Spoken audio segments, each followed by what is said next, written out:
Spot news Diviseema news కి స్వాగతం. అవనిగడ్డ నియోజకవర్గం వైఎస్ఆర్ కాంగ్రెస్ పార్టీ కార్యాలయంలో ఘనంగా అవనిగడ్డ జెడ్పీటీసీ చింతలపూడి లక్ష్మీనారాయణ జన్మదిన వేడుకలు నిర్వహించారు. ఈ సందర్భంగా అవనిగడ్డ నియోజకవర్గం మాజీ శాసనసభ్యులు వైఎస్ఆర్ కాంగ్రెస్ పార్టీ సమన్వయకర్త సింహాద్రి రమేష్ బాబు కేక్ కటింగ్ చేయించి జెడ్పీటీసీ లక్ష్మీనారాయణకు జన్మదిన శుభాకాంక్షలు తెలియజేశారు.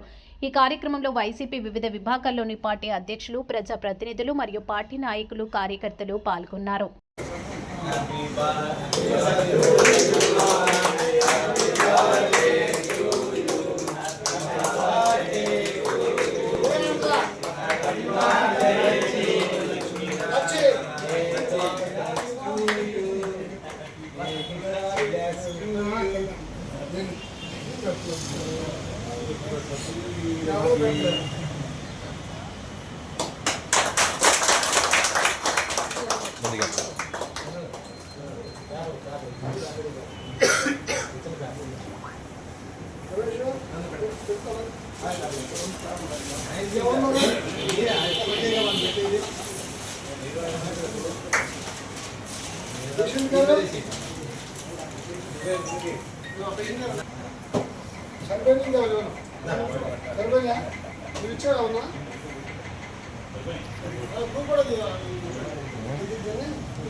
సర్వే